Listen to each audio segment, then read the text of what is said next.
Hello and welcome to video 3 on how to use the Email Blast sales per dollar calculator. So now we're actually going to start putting some data in. You can see here we have a sheet that I've copied. So this is just the template sheet copied and renamed. And we're going to start off entering some data. So again, this data is not real data, it's data I've played with to make it a better example. We will put in here the book name, so we'll put the first book in one of my series, and then royalties per sale. Now you can enter in here how much you get for every sale of that book. So if it's a 99-cent book, you might get 33 cents, or you can leave it blank or make it an X if you want to put something in there. Putting an X in is actually quite useful. It tells it that it's a free book with no royalties, and it turns off the calculations here and here, so you don't get told that you're not making money, because of course you're not going to make money if you've spent money, if you have spent money and you're selling a free book, you're not going to get any money back at that point. You're going to want to get the money back at another stage. In this case, we're going to put in 0.33. And something to note here is you only need to enter data on cells that are blue. Anything that is not blue won't let you enter data. And if you try it, it will come up with a warning like that to tell you, no, you can't do that. And now we're going to enter some data. The first couple I would just do by hand, so you can see it going in. So my book cave. As an example, it doesn't really matter if I type it right. Cost of $31.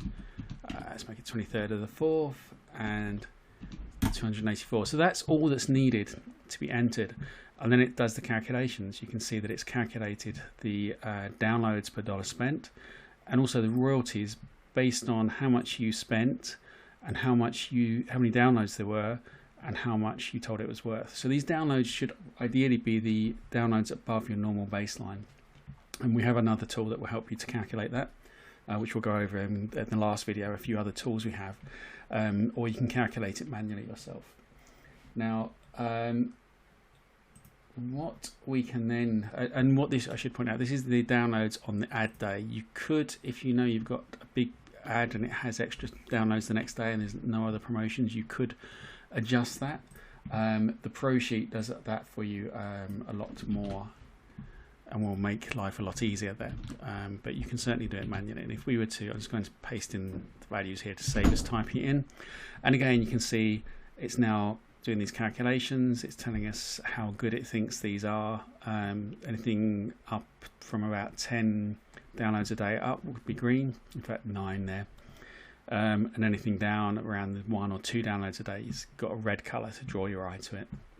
And as well as seeing the royalties and the profit for each individual sale, and you can see here it looks like we've made a loss, but it might be if we sell through to other books you still make a profit. We also see the total ad spend, which is summing up everything here, total royalties, profit and loss, and your return on investment.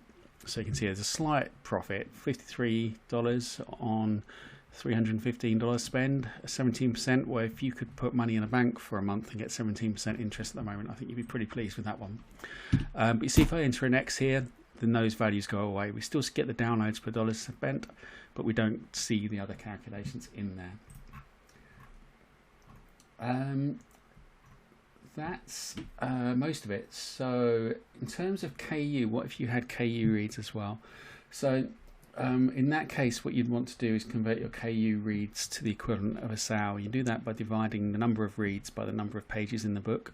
And again, we have a tool that will do this for you and do those calculations. That's the Promotion Success Analyzer tool, which will do all that.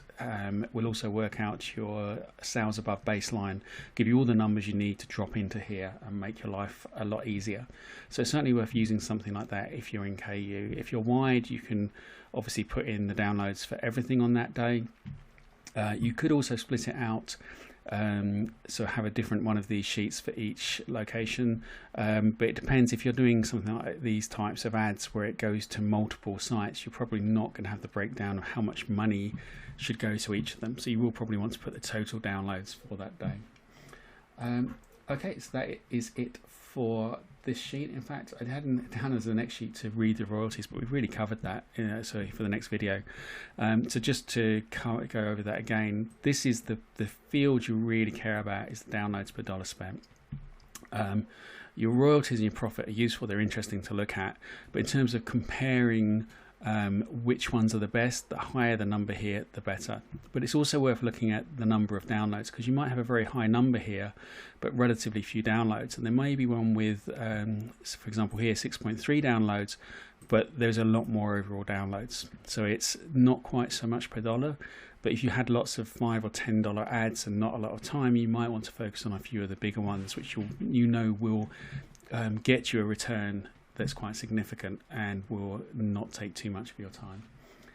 So that is it for this video. It is in essence a very simple tool, and you can, as I say, create as many of the copies of these as you want. The only limitations really are that we only allow 30 sites on the free one, but again you can split it across multiple sheets as you need. And in the next video I'll go into the Pro version, partly so you can see what it can do, partly so that if you've bought it you understand the changes and how to use it. And you'll see the Pro version does offer a number of big steps up from what we can do here. So I certainly think if you're finding this useful but a little bit limited, it's definitely worth checking out the Pro version video and see if that gives you what you need. So thank you, I'll see you in the next video.